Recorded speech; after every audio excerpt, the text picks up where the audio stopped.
जय श्री राम जी। आप सभी को आपके अपने यूट्यूब चैनल धार्मिक भजन कीर्तन बरवाला में आप सभी का फिर से स्वागत है।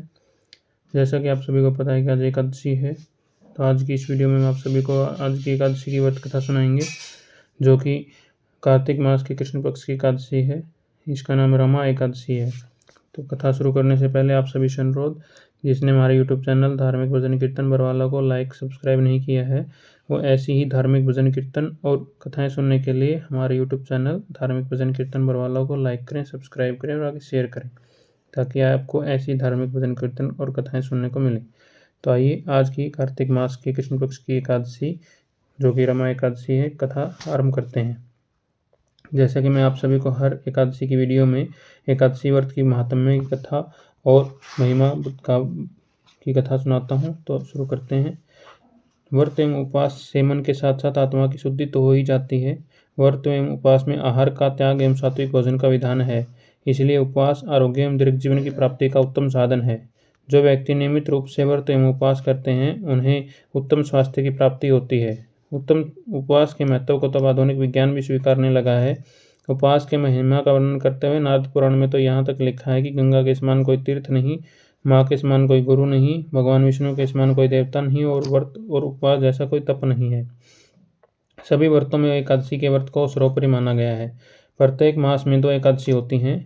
वर्ष भर में 24 एकादशी होती हैं। अधिक या मल मास में 2 एकादशी अतिरिक्त पड़ती हैं, जिन्हें पुरुषोत्तम एकादशी कहा जाता है। इस प्रकार कुल 26 एकादशी मानी जाती हैं।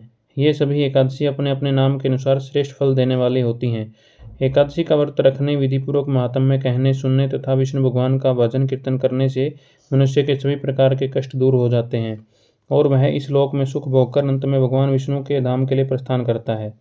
जो पुण्य चंद्र ग्रहण, सूर्य ग्रहण में स्नान व दान से प्राप्त होता है, तथा जो पुण्य अन्न, जल दान, श्रवणदान, भूमिदान, गौदान, कन्यादान तथा अश्वमेध आदि यज्ञ करने से प्राप्त होता है, जो पुण्य तीर्थ यात्रा और कठिन तपस्या से प्राप्त होता है, उससे अधिक पुण्य एकादशी के व्रत रखने से मिलता है। इसलिए हमें एकादशी का व्रत अवश्य रखना चाहिए। तो आइए रमा एकादशी की कथा आरंभ करते हैं।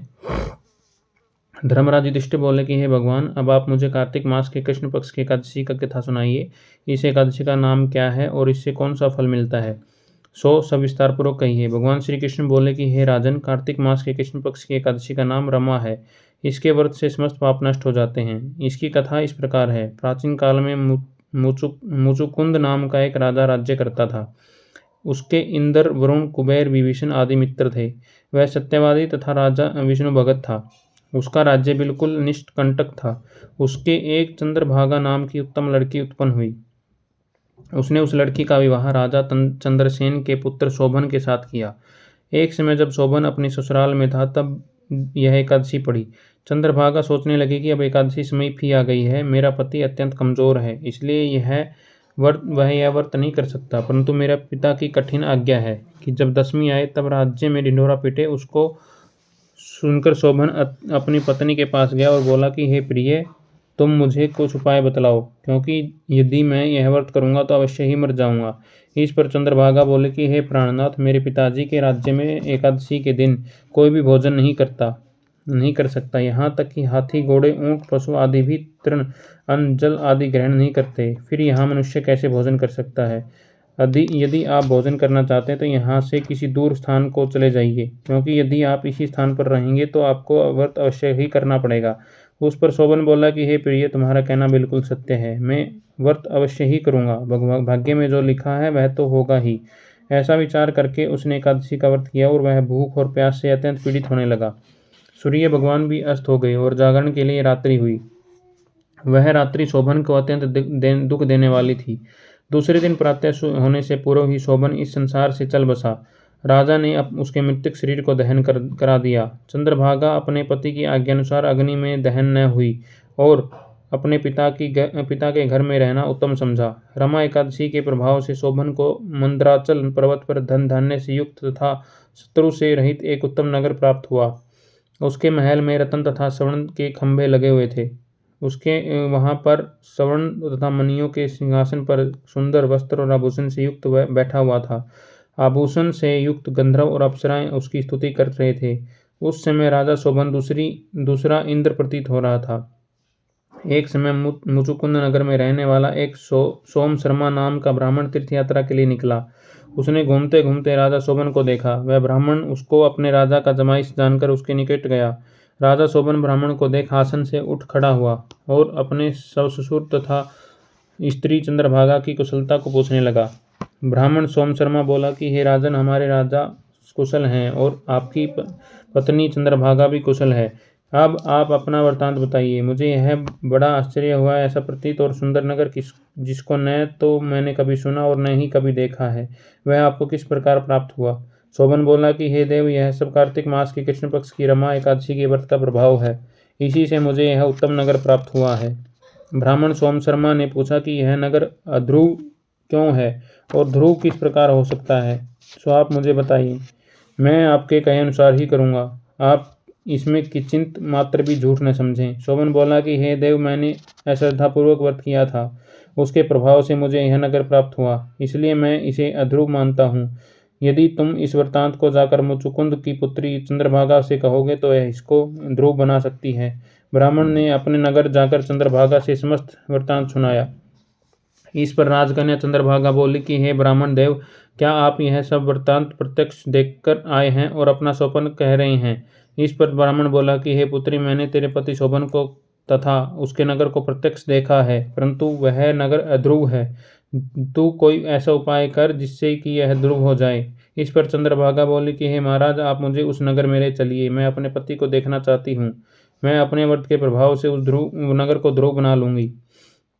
चंद्रभागा के वचनों को सुनकर वह ब्राह्मण सोमशर्मा उसको मंद्राचल पर्वत के पास वामदेव के आश्रम में ले गया। वामदेव ने उसकी कथा को सुनकर चंद्रभागा का मंत्रों से अभिषेक किया। चंद्रभागा मंत्रों तथा व्रत के प्रभाव से दिव्य देह धारण करके पति के पास चली गई। शोभन ने अपनी स्त्री चंद्रभागा को देखकर प्रसन्नतापूर्वक उसे वाम अंग में बैठाया। चंद्रभागा बोले कि हे प्राणनाथ, अब आप मेरे पुण्य को सुनिए। जब मैं अपने पिता के गृह में 8 वर्ष की थी, तब से ही मैं सविधि एकादशी का व्रत करने में लगी हूँ। उसने उन्हीं व्रतों के प्रभाव से उसको यह नगर ध्रुव हो जाएगा और समस्त कर्मों से युक्त होकर प्रलय के अंत तक रहेगा। चंद्रभागा दिव्य रूप धारण करके तथा दिव्य वस्त्र एवं आभूषण से सजकर अपने पति के साथ वहां आनंदपूर्वक रहने लगी। हे राजन, मैंने यह रमा एकादशी का मातम्य कहा। जो मनुष्य रमा एकादशी के व्रत को करते हैं उनके समस्त पाप नष्ट हो जाते हैं, और जो रमा एकादशी के मातम्य को सुनते हैं वह अंत में विष्णुलोक को जाते हैं। बोली एकादशी माता की जय, विष्णु भगवान की जय। आज की एकादशी रमा एकादशी की व्रत कथा यहीं पर समाप्त होती है। आइए एकादशी माता की आरती करते हैं। ओम जय एकादशी माता, विष्णु पूजा व्रत को धारण कर शक्ति मुक्ति पाता। ओम जय एकादशी माता, तेरे नाम गिनाऊं भक्ति प्रदान करनी, मिया भक्ति प्रदान करनी। गुण गौरव की देवी माता, शास्त्रों में वर्णी। ओम जय एकादशी माता, माघ शीष के कृष्ण पक्ष की उत्पन्ना, विश्वतारिणी जन्मी, मिया विश्वतारिणी जन्मी। शुक्ल पक्ष में होई मोक्षदा मुक्तिदाता बन आई। ओम जय एकादशी माता, मिया जय एकादशी माता। पो के मास के कृष्ण पक्ष की सफला नाम कहे, मिया सफला नाम कहे। शुक्ल पक्ष में होए पुत्रदा आनंद अधिक रहे। ओम जय एकादशी माता, मिया जय एकादशी माता। नाम सटतिला माघ मास में कृष्ण पक्ष आवे, मिया कृष्ण पक्ष आवे। शुक्ल पक्ष में जया कहावे, विजय सदा पावे। ओम जय एकादशी माता, मिया जय एकादशी माता। विजया फागुन कृष्ण पक्ष में शुक्ला आमल की, मिया शुक्ला आमल की। पाप मोचनी कृष्ण पक्ष में चैत्र महाबली की। ओम जय एकादशी माता, मिया जय एकादशी माता। चैत्र शुक्ल में नाम कामदा, धन देने वाली, मिया धन देने वाली।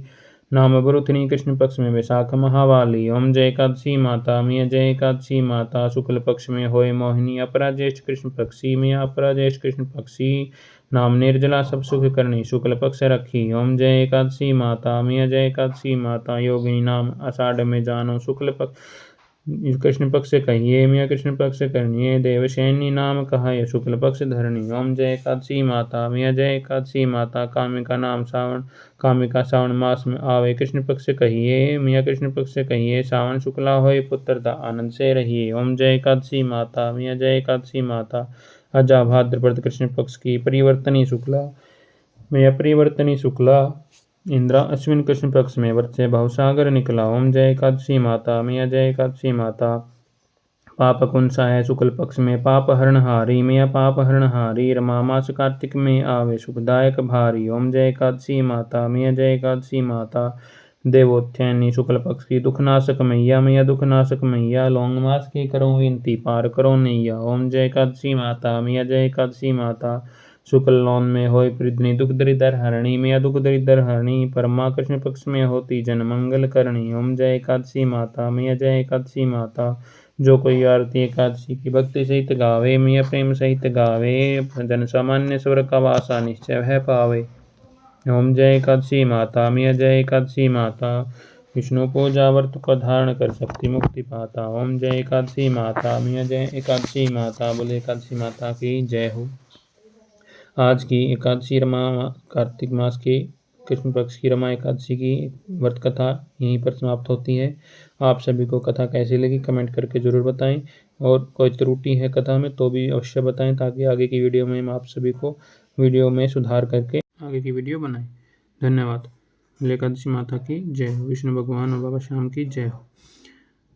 बाबा श्याम और विष्णु भगवान एकादशी माता आप सभी पर अपनी कृपा बनाए रखें, सभी का कल्याण करें और सभी को अपना आशीर्वाद जरूर दें। जय एकादशी माता, जय बाबा श्याम, जय विष्णु भगवान।